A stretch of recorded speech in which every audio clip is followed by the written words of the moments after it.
ओम नमः शिवाय। हर हर महादेव। आप सुन रहे हैं पौराणिक अमृतवाणी द्वारा प्रसारित शिव महापुराण कथा को सुनने के लिए चैनल को लाइक शेयर एंड सब्सक्राइब करें।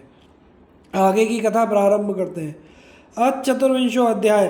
दंडकारण्य में शिव को राम के प्रति मस्तक झुकाते देख सती का मोह तथा शिव की आज्ञा से उनके द्वारा राम की परीक्षा।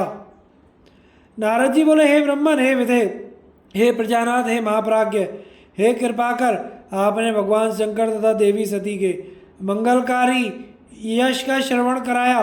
अब इस समय पुनः प्रेम पूर्वक उनके उत्तम चरित्र का वर्णन कीजिए। उन दंपत्ति शिवा शिव ने वहां रहकर कौन कौन सा चरित्र किया था?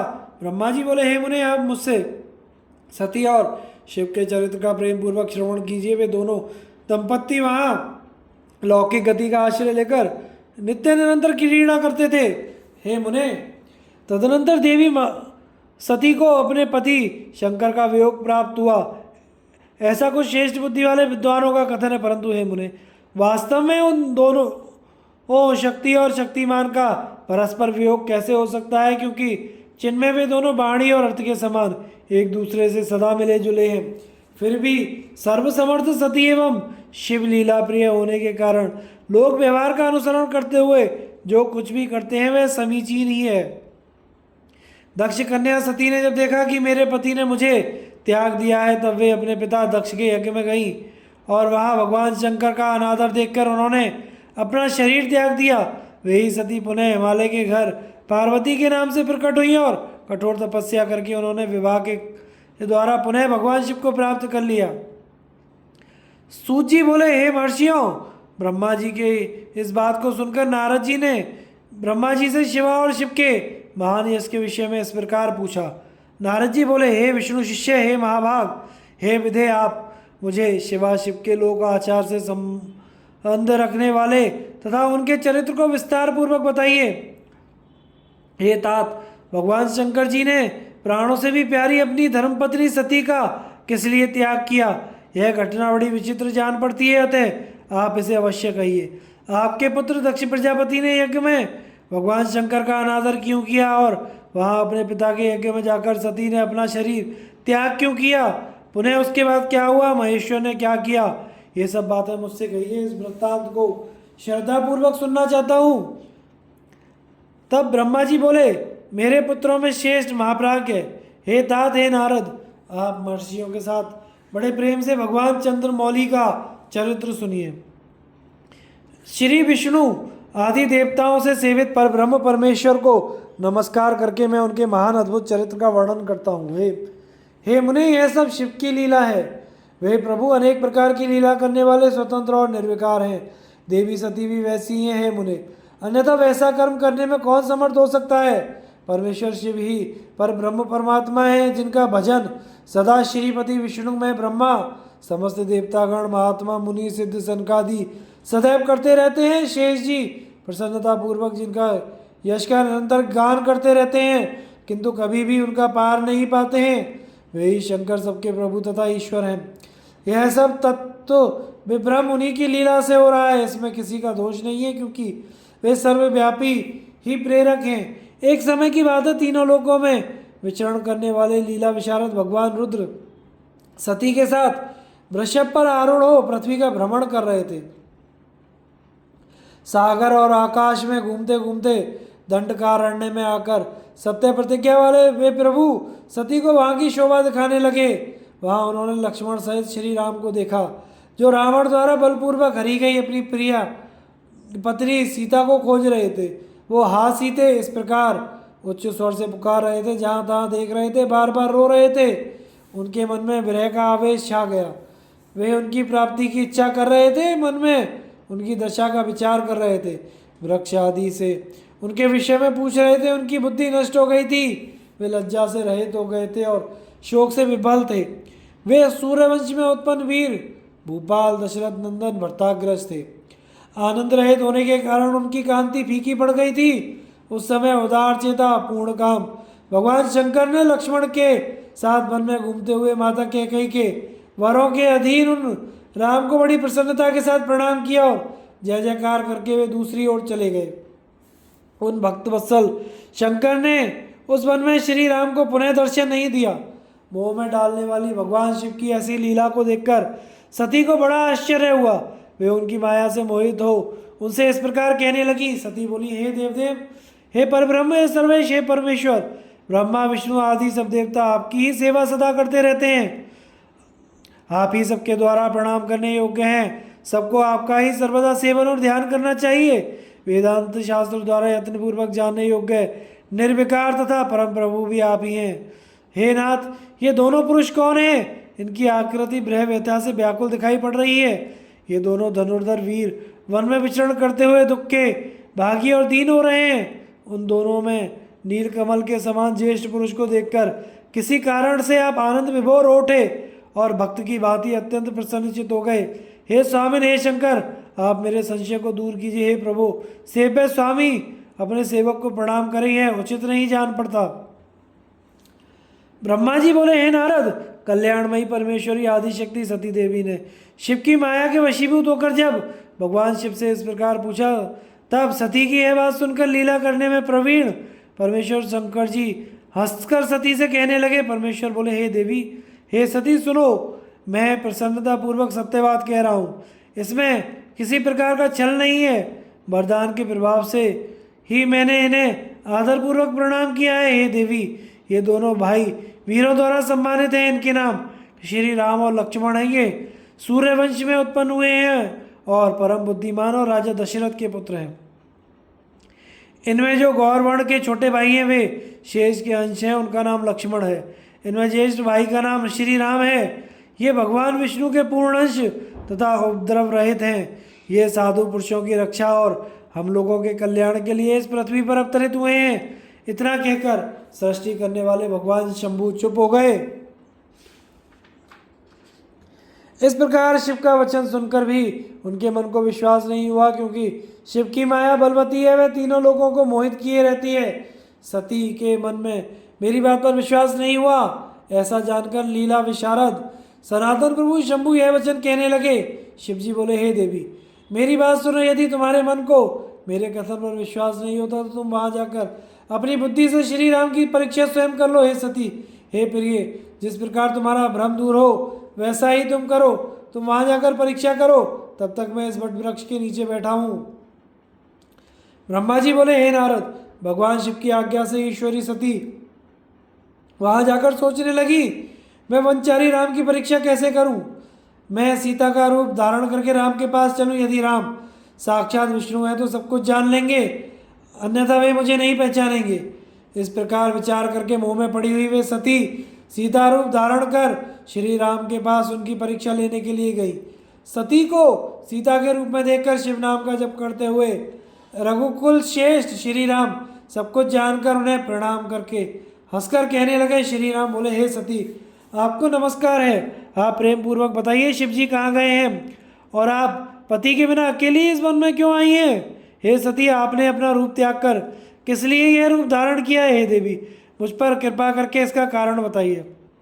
ब्रह्मा जी बोले, राम जी की यह बात सुनकर सती उस समय आश्चर्यचकित हो गई। वे शिव जी की कही हुई बात का स्मरण करके और उसे सत्य समझकर बहुत लज्जित हुई। श्री राम को साक्षात विष्णु जानकर अपना रूप धारण करके मन ही मन शिव के चरणों का चिंतन कर प्रसन्नचित हुई सती ने उनसे इस प्रकार कहा, हे रघुनंदन, स्वतंत्र परमेश्वर प्रभु शिव मेरे तथा अपने पार्षदों के साथ पृथ्वी पर भ्रमण करते हुए इस वन में आए हैं। यहाँ उन्होंने सीता की खोज में लगे हुए उनके विरह से युक्त दुखी चित्त वाले आपको लक्ष्मण सहित देखा। वे आपको प्रणाम करके चले गए और आपकी वैष्णवी महिमा की प्रशंसा करते हुए अत्यंत आनंद के साथ वट वृक्ष के नीचे बैठे हैं। वे आपके चतुर्भुज विष्णु रूप को देखे बिना ही आनंद विभोर हो गए। इस निर्मल रूप को देखते हुए उन्हें बड़ा आनंद प्राप्त हुआ। शंभु के वचन को सुनकर मेरे मन में भ्रांति उत्पन्न हो गई। अतः हे राघव, मैंने उनकी आज्ञा लेकर आपकी परीक्षा की है। हे श्री राम, अब मुझे ज्ञात हो गया कि आप साक्षात विष्णु हैं। मैंने आपकी संपूर्ण प्रभुता देख ली है।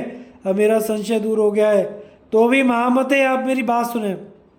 मेरे सामने यह सच बताएं, आप उन शिव के वंदनीय कैसे हो गए? आप मुझे संशय रहित कीजिए और शीघ्र ही मुझे शांति प्रदान कीजिए। ब्रह्मा जी बोले, हे नारद, उनकी यह बात सुनकर श्री राम के नेत्र प्रफुल्लित हो उठे उन्होंने अपने प्रभु शिव का स्मरण किया, इससे उनके हृदय में अत्यधिक प्रेम उत्पन्न हो गया। हे मुने, शिव की आज्ञा के बिना वे राघव सती के साथ भगवान शिव के समीप नहीं गए तथा मन ही मन उनकी महिमा का वर्णन करके सती से कहने लगे। इस प्रकार शिव महापुराण के अंतर्गत द्वितीय रुद्र संहिता के द्वितीय सती खंड में राम परीक्षा वर्णन नामक 24वां अध्याय पूर्ण हुआ। अथ पंचविंशो अध्याय। श्री शिव द्वारा गोलोक धाम में श्री विष्णु का गोपेश के पद पर अभिषेक, श्री राम द्वारा सती के मन का संदेह दूर करना, शिव द्वारा सती का मानसिक रूप से परित्याग। श्री राम बोले, देवी, प्राचीन काल में एक समय में परम श्रेष्ठ भगवान शंभु ने अपने परम धाम में विश्वकर्मा को बुलाकर उनके द्वारा अपनी गौशाला में एक विस्तृत तथा रमणीय भवन बनवाया। उसमें एक श्रेष्ठ सिंहासन का भी निर्माण कराया। उस सिंहासन पर भगवान शंकर ने विघ्न निवारणार्थ विश्वकर्मा द्वारा एक छत्र बनवाया जो बहुत ही दिव्य, सदा के लिए अद्भुत और परम उत्तम था। उसके बाद उन्होंने इंद्र आदि देवगणों, सिद्धों, गंधर्वों, नागों तथा संपूर्ण उपदेवों को भी शीघ्र वहां बुलवाया। समस्त वेदों, आगमों, ब्रह्मा जी के पुत्रों, मुनियों तथा अप्सराओं सहित अनेक प्रकार की वस्तुओं से युक्त समस्त देवियों को आमंत्रित किया। इनके अतिरिक्त देवताओं, ऋषियों, सिद्धों और नागों की मंगल कारिणी 16 कन्याओं को भी बुलवाया। हे मुने, उन्होंने वीणा, मृदंग आदि नाना प्रकार के वाद्यों को बजवाकर सुंदर गीतों द्वारा महान उत्सव करवाया। संपूर्ण औषधियों के साथ राज्याभिषेक योग्य द्रव्य, प्रत्यक्ष तीर्थों के जलों से भरे हुए 5 कलश तथा बहुत सी दिव्य सामग्रियों को भगवान शंकर ने अपने पार्षदों द्वारा मंगवाया और वहां उच्च स्वर से वेद मंत्रों का घोष करवाया। हे देवी, भगवान विष्णु की पूर्ण भक्ति से महेश्वर देव सदा प्रसन्न रहते हैं, इसलिए प्रसन्नचित होकर वैकुंठ धाम से श्री हरि को बुलाकर शुभ मुहूर्त में उन्हें श्रेष्ठ सिंहासन पर बैठाकर महादेव जी ने स्वयं ही प्रेम पूर्वक उन्हें सब प्रकार के आभूषणों से विभूषित किया। उनके मस्तक पर मनोहर मुकुट बांधकर और उत्सव मंगलाचार करके महेश्वर ने स्वयं ब्रह्मांड मंडप में श्री हरि का अभिषेक किया। उन्हें अपना वह सारा ऐश्वर्य प्रदान किया जो वे दूसरों को नहीं देते थे। तदनंतर भक्तवत्सल स्वतंत्र शंभु ने श्री हरि का स्तवन किया। तत्पश्चात अपनी पराधीनता, भक्त परवशता को सर्वत्र प्रसिद्ध करते हुए लोककर्ता ब्रह्मा जी से कहा। महेश्वर बोले, लोकेश, आज से मेरी आज्ञा के अनुसार ये विष्णु हरि स्वयं मेरे वंदनीय हो गए। इस बात को भी सुन ले हे तात, आप संपूर्ण देवता आदि के साथ इन श्री हरि को प्रणाम कीजिए। ये वेद मेरी आज्ञा से मेरी ही तरह श्री हरि का वर्णन करें। श्री राम बोले, विष्णु की भक्ति से प्रसन्नचित हुए बरदायक भक्तवत्सल रुद्रदेव ने ऐसा कहकर स्वयं ही गरुड़ ध्वज श्री हरि को प्रणाम किया। तदनंतर ब्रह्मा आदि देवताओं, अन्य सभी देवों, मुनियों और सिद्धों आदियों ने उस समय श्री हरि की वंदना की। इसके बाद अत्यंत प्रसन्न हुए भक्तवत्सल महेश्वर ने देवताओं के समक्ष श्री हरि को महान वर प्रदान किए। महेश्वर बोले, हे हरे, आप मेरी आज्ञा से संपूर्ण लोकों के कर्ता, पालक, संहारक, धर्म, अर्थ, काम के दाता तथा अन्य करने वालों को दंड देने वाले होंगे। आप महान बल पराक्रम से संपन्न जगत पूज्य जगदीश्वर होंगे और कहीं कहीं मुझसे भी अजय होंगे। आप मुझसे मेरी दी हुई 3 प्रकार की ये शक्तियाँ ग्रहण करें।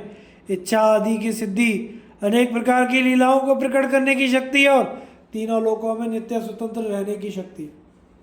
हे हरे, आपसे द्वेष करने वाले निश्चय ही मेरे द्वारा प्रयत्नपूर्वक दंडनीय होंगे। हे विष्णु, मैं आपके भक्तों को उत्तम मोक्ष प्रदान करूंगा। आप इस माया को भी ग्रहण करें जिसका निवारण करना देवताओं के लिए भी कठिन है, जिससे मोहित होने पर यह विश्व जड़ रूप हो जाएगा। हरे, आप मेरी बाईं भुजाएं विधाता, दाहिनी भुजाएं आप इन विधाता के भी उत्पादक और पालक होंगे। मेरे हृदय में जो रुद्र हैं वही मैं हूँ, इसमें संशय नहीं है।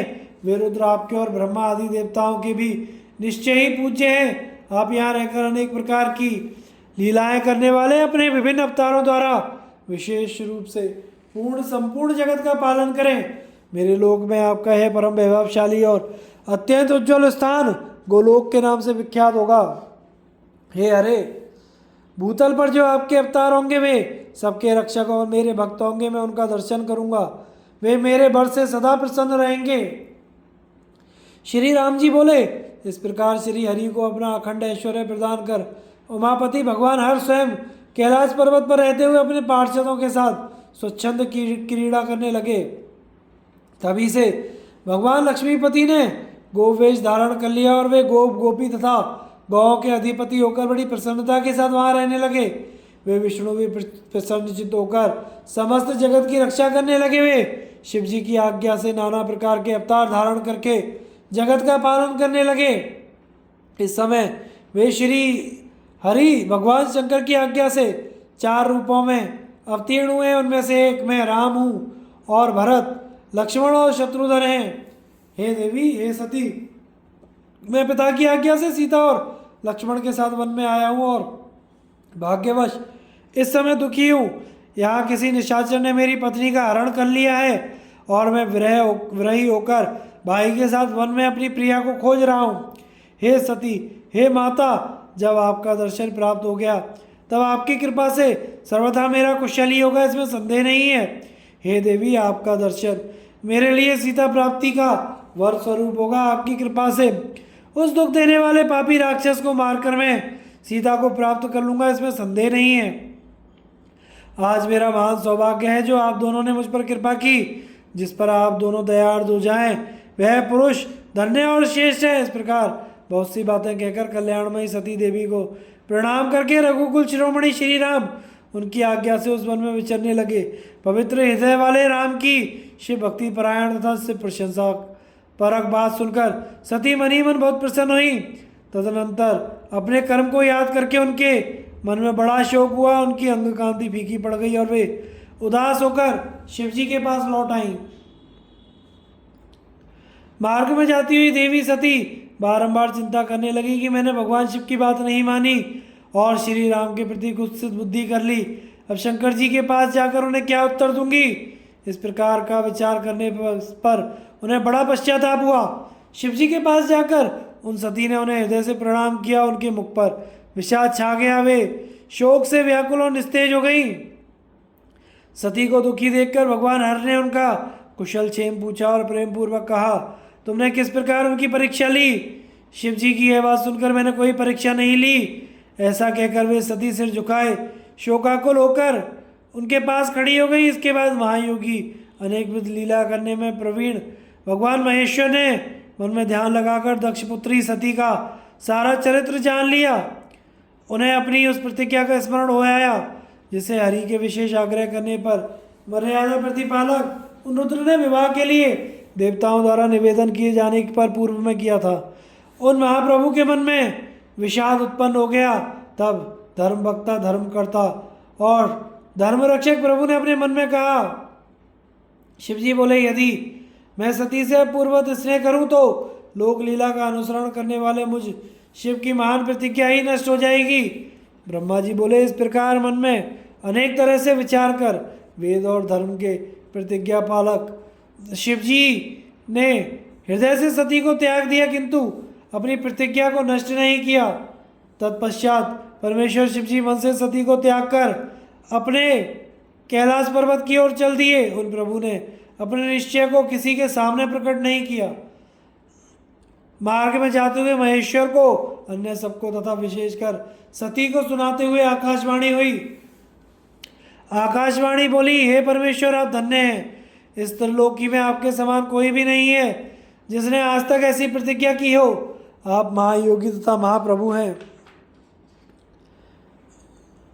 ब्रह्मा जी बोले, यह आकाशवाणी सुनकर कांति से हीन देवी सती ने शिव से पूछा, हे नाथ, आपने कौन सी प्रतिज्ञा की है, परमेश्वर मुझे बताइए। सती के इस प्रकार पूछने पर भी सबका हित करने वाले प्रभु पहले अपने विवाह के विषय में भगवान विष्णु के सामने जो प्रतिज्ञा की थी उसे नहीं बताया। हे मुने, उस समय सती अपने प्राण वल्लभ पति भगवान शिव का ध्यान करके प्रियतम के द्वारा अपने त्याग संबंधी समस्त कारण को जान गई। शंभु ने मेरा त्याग किया है, इस बात को जानकर दक्ष कन्या सती बार बार श्वास भरती हुई शीघ्र ही अत्यंत शोक में डूब गई और बारंबार से सकने लगी। सती के मनोभाव को जानकर प्रभु शिव ने उनके लिए जो प्रतिज्ञा की थी उसे गुप्त ही रखा। वे दूसरी बहुत सी कथाएं कहने लगे।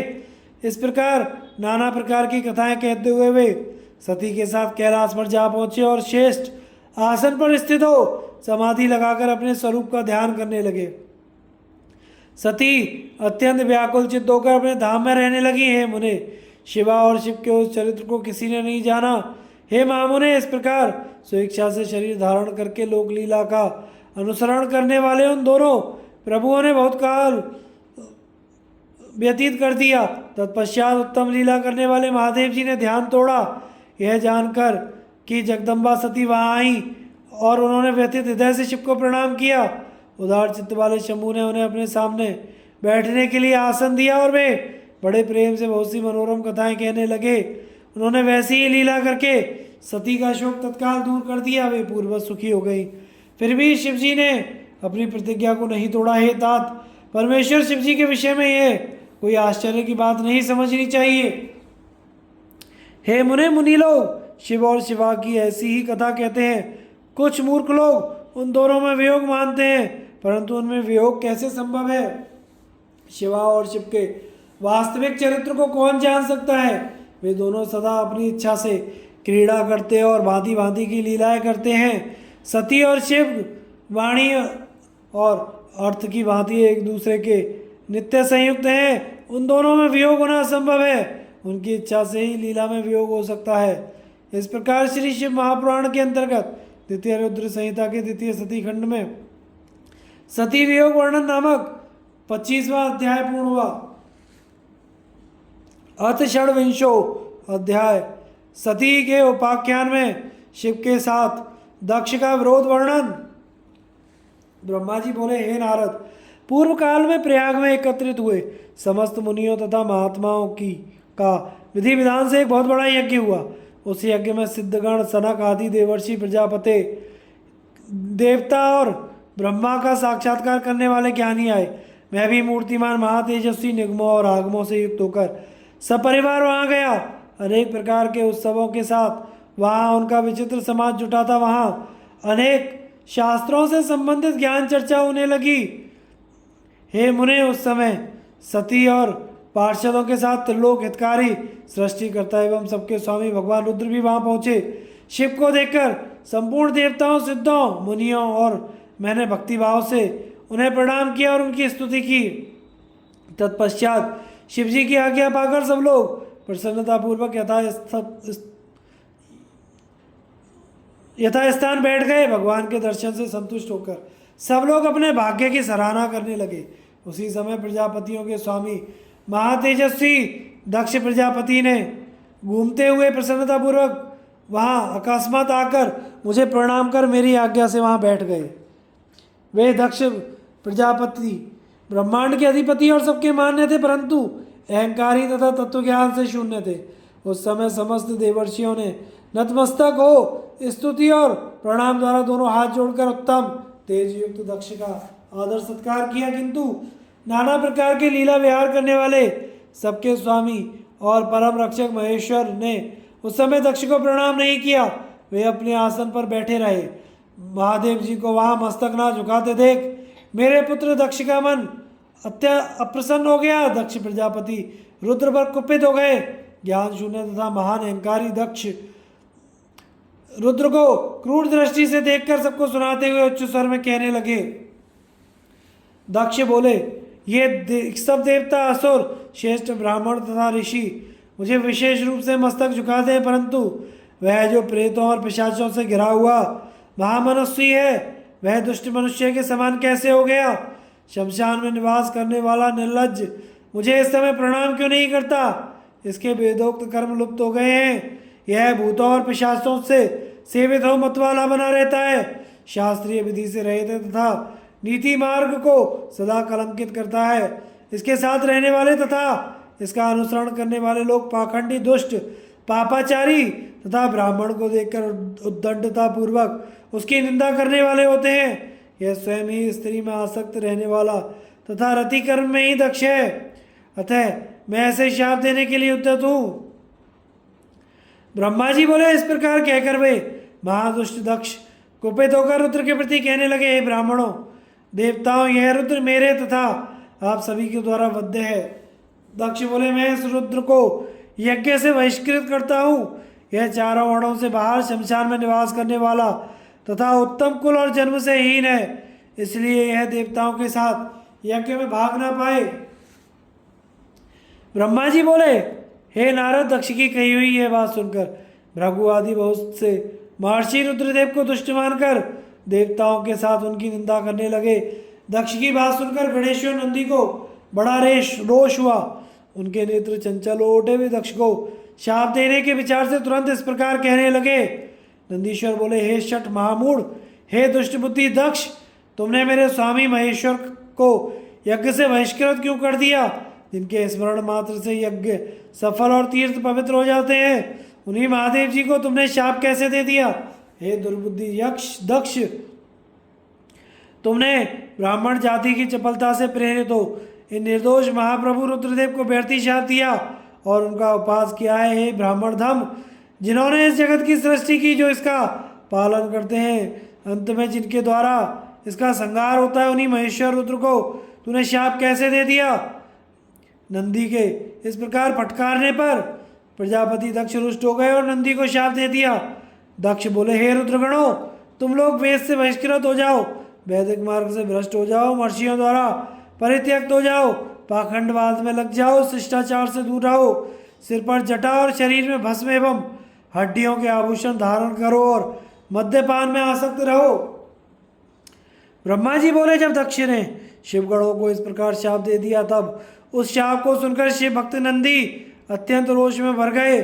शिलाद के पुत्र शिव के प्रिय तेजस्वी नंदी गर्भ से भरे हुए महादुष्ट दक्ष को तत्काल इस प्रकार उत्तर देने लगे। नंदीश्वर बोले हे शठ, हे दुर्बुद्ध यक्ष, ब्रह्म चापल्य के कारण शिव तत्व को ना जानते हुए तुमने शिव पार्षदों को व्यर्थी शाप दिया है।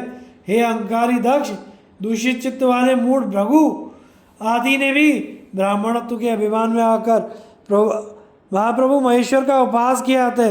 यहाँ जो भगवान रुद्र से विमुख तुम जैसे खल ब्राह्मण विद्यमान है, मैं उनको रुद्र तेज के प्रभाव से शाप दे रहा हूँ।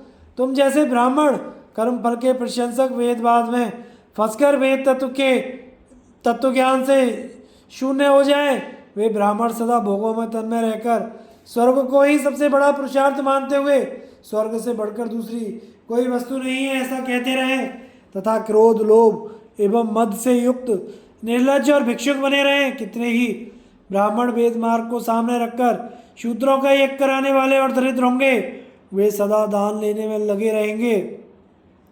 दूषित दान ग्रहण करने के कारण वे सबके सब नरकगामी होंगे। हे दक्ष, उनमें कुछ ब्राह्मण तो ब्रह्म राक्षस होंगे। यह अजन्मा प्रजापति दक्ष जो परमेश्वर शिव को सामान्य देवता समझकर उनसे द्रोह करता है, यह दुष्ट बुद्धि वाला तत्व ज्ञान से विमुख हो जाएगा। इस विषय सुख की इच्छा से कामना रूपी कपट से युक्त धर्म वाले गृहस्थ आश्रम में आसक्त रहकर कर्मकांड का तथा कर्म फल की प्रशंसा करने वाले सनातन वेदवाद का ही विस्तार करता रहेगा। दक्ष का आनंददायी मुख नष्ट हो जाए, यह आत्मज्ञान को भूलकर पशु के समान हो जाए और कर्म भ्रष्ट तथा नीति परायण होकर शीघ्र ही बकरे के मुख से युक्त हो जाए। इस प्रकार कुपित नंदी ने जब ब्राह्मणों को शाप दिया और दक्ष ने महादेव जी को शाप दिया, तब वहाँ महान हाहाकार मच गया। हे नारद, दक्ष का वह शाप सुनकर वेदों के प्रतिपादक तथा शिव तत्व को जानने वाले मैंने उस दक्ष की तथा भृगु आदि ब्राह्मणों की बारंबार निंदा की। सदाशिव महादेव जी भी नंदी की वह बात सुनकर हंसते हुए और समझाते हुए मधुर वचन कहने लगे। सदाशिव बोले हे नंदिन, मेरी बात सुनो। हे महाप्राज्ञ, तुम्हें क्रोध नहीं करना चाहिए।